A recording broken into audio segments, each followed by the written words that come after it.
Ini insya Allah akan disampaikan oleh Kepala Kantor Urusan Agama Kecamatan Riau, yakni Bapak Muhammad Jamil SPDI. Waktu dan kesempatan kami berikan.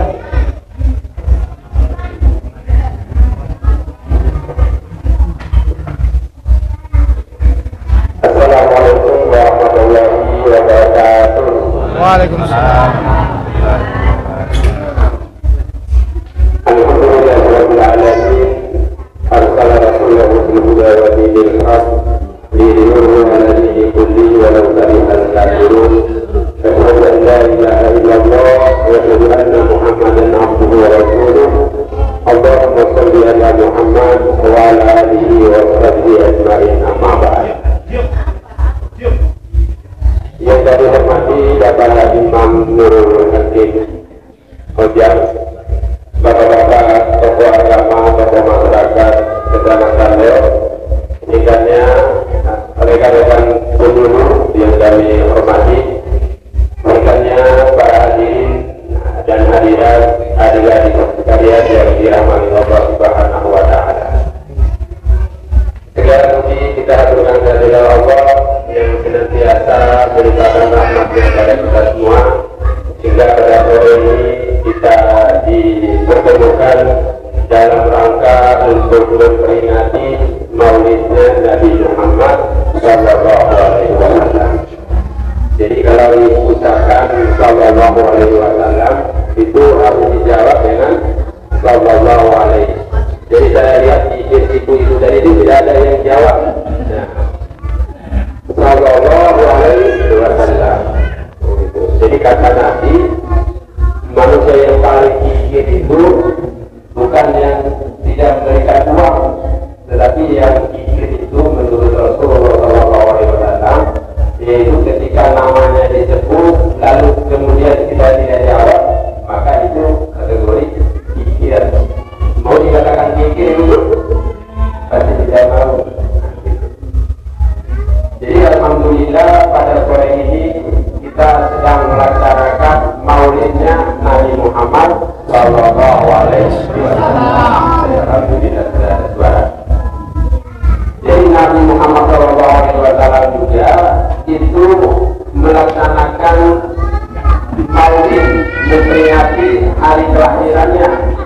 Tapi yang dilakukan oleh Rasul itu setiap minggu. Sehingga ketika ada sahabat bertanya, ya Rasul, kenapa engkau melaksanakan puasa Senin Kamis? Akhirnya dijawab oleh Rasul bahwa pada hari Senin itu adalah hari kelahiran saya. Gitu Ibu. Jadi kalau hari ulang tahun tidak usah pilih ini, tapi cukup dengan puasa. Jadi alhamdulillah kemudian kita tadi telah membaca berjanji. Tahu berjanji itu apa, Bu? Jadi berjanji ini adalah karangan seorang ulama besar, namanya Ja'far Berjanji. Dia adalah mufti atau hakimnya kerajaan Abbasiyah waktu itu. Kemudian dalam selang-selang waktu dia kerja, dia karang ini kita berjanji. Kemudian pada waktu itu kerajaan Abbasiyah melakukan sayembara, siapa kira-kira yang bisa menciptakan karya yang sejarah tentang kelahiran Rasul. Maka salah satu yang ikut lomba itu adalah karangan Ja'far Berjanji. Dia dapat juara satu, gitu. Sehingga sampai sekarang ini kita senantiasa baca kalau ada maulid, ada acara-acara yang bernuansa budaya. Tapi jangan dibandingkan dengan Al-Quran.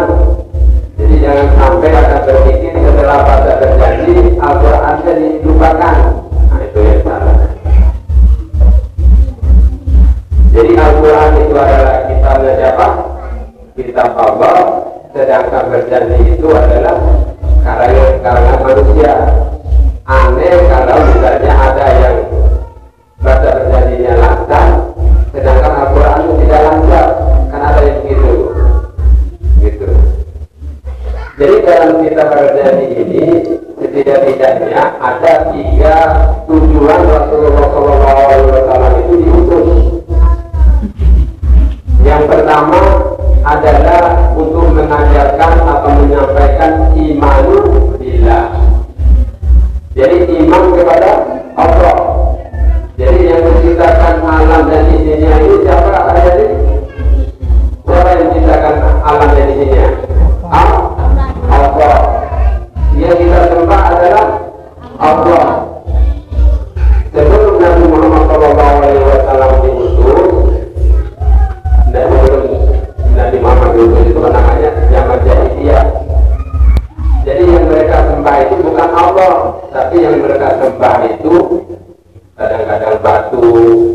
ada batu besar di tengah jalan, mereka sembah.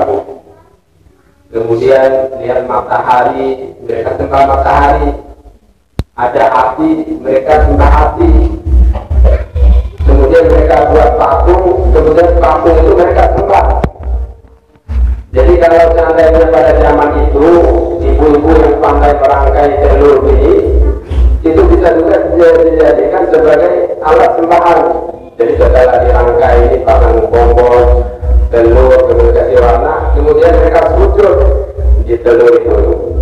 Saking anehnya, sehingga pada zaman itu dikatakan sebagai zaman jahiliyah. Gitu.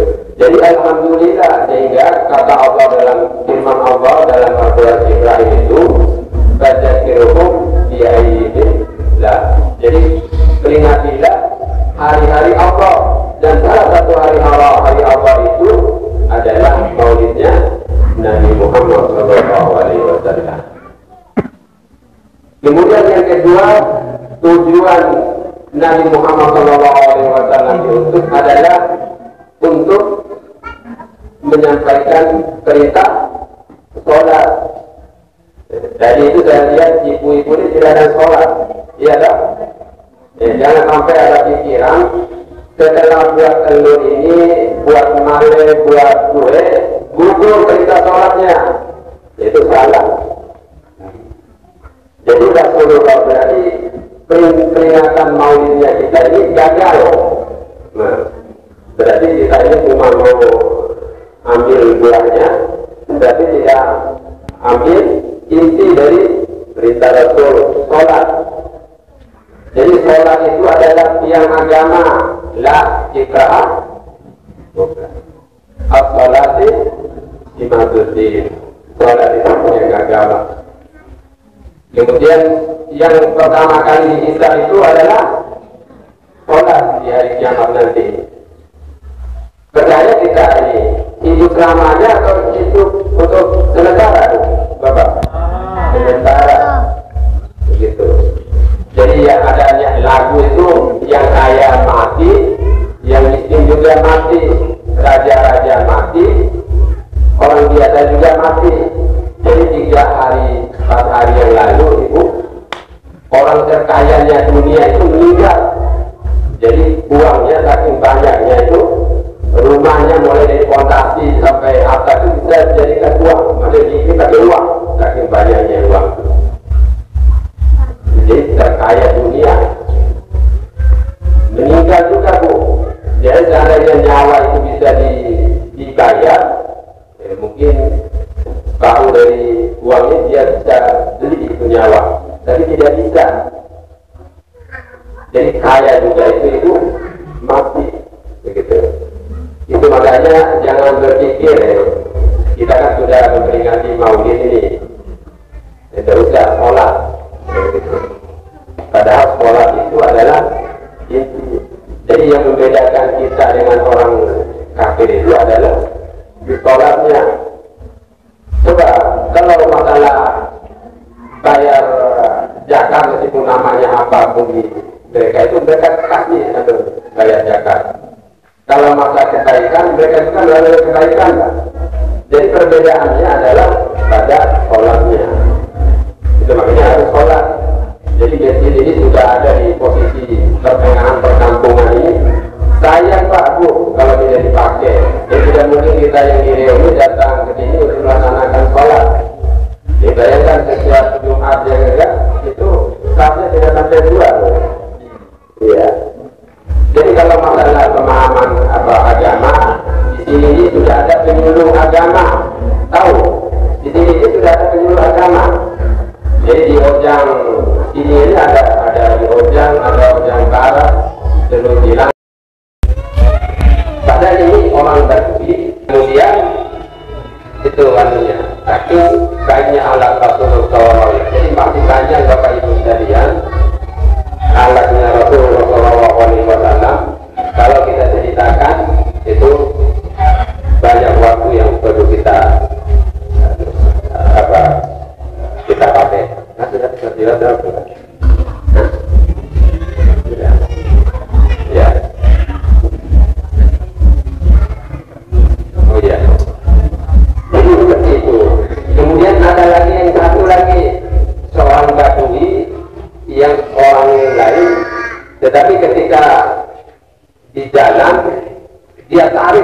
Rasul. Ya, jadi dalam keadaan panas, kemudian ditarik itu selendang Rasul. Bagaimana posisi kita ketika itu? Pasti marah. Tapi Rasulullah SAW tidak marah dia, malah dia tersenyum. Kemudian dia bertanya, kenapa kau tarik ini selendang saya? Akhirnya katanya seorang Badui ini, dulu ada harta rampasan, saya itu belum bagian harta rampasan itu, katanya. Akhirnya kata Rasul, dia ambil selendangnya, ini satu-satunya sisa, maksudnya yang saya punya itu ini saja, selendang ini. Akhirnya dikasih itu seorang Badui itu. Jadi itulah akhlak Rasulullah SAW yang tentu kita ikuti. Jadi alhamdulillah pada kesempatan ini kita masih bisa diberi kesempatan untuk melaksanakan atau menyelenggarakan maulid di tahun ini. Mudah-mudahan di tahun depan kita masih diberikan umur dan selalu menjalankan apa yang disampaikan oleh Rasul. Yang pertama adalah jadi tentang validasi data kecil. Jadi mungkin pertanyaan ini terjadi ketika 2015. Dari setelah 2016, Waalaikumsalam warahmatullahi wabarakatuh.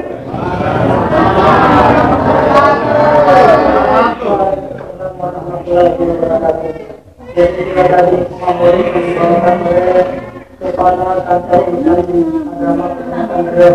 Mudah-mudahan apa yang disampaikan beliau menjadi motivasi buat kita ke depannya. Jadi sebelum saya ikut acara ini, saya menunjukkan beberapa hal. Yang pertama, sempurna dari semua wajib tadi, mari kita beriman kepada Allah. Mungkin banyak orang mengatakan kita sudah beriman. Ulama sebagian berpendapat bahwa iman itu ibarat nafas keluar masuk.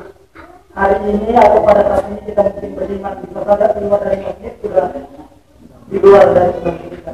Jadi mudah-mudahan kita selalu berdoa kepada Allah, mudah-mudahan dari saat ini sampai ada menjemput kita, Allah masih memberikan iman dalam hati kita sehingga kita mati dalam keadaan beriman. Amin. Yang kedua, janganlah kita menjadi orang yang kikir. Agama atau Allah tidak pernah melarang kita untuk kaya, tapi mudah-mudahan kekayaan itu menjadikan kita sebagai bekal untuk di hari kehidupan kelak, yaitu akhirat Allah kelak. Kenapa? Bagaimana caranya? Ya kita sumbangkan, kita sedekahkan kepada saudara-saudara kita yang tidak mampu. Kalau tidak ada harta, tenaga, paling tidak berikan seiman kita untuk saudara kita. Karena Rasulullah SAW bersabda, seimanmu untuk saudaramu adalah sedekah. Itulah mudah-mudahan. Selanjutnya persoalan salat. Mudah-mudahan yang paling berat yang kita salat. Tapi kita selalu berdoa kepada Allah, mudah-mudahan waktu yang Allah berikan kepada kita ada rahmat yang Allah berikan dalam hidup kita sehingga kita bisa berusaha hidup menjadi hamba Allah yang lebih baik ke depannya. Dalam hal ini bisa melaksanakan salat dengan lebih baik dan tepat waktu. Amin. Sebelum saya akhiri, izinkan saya untuk menyampaikan ucapan terima kasih kepada salah seorang hamba Allah. Kemarin saya menerima sumbangan dari hamba Allah. Hai guys, bantu support aku ya dengan cara subscribe channel ini.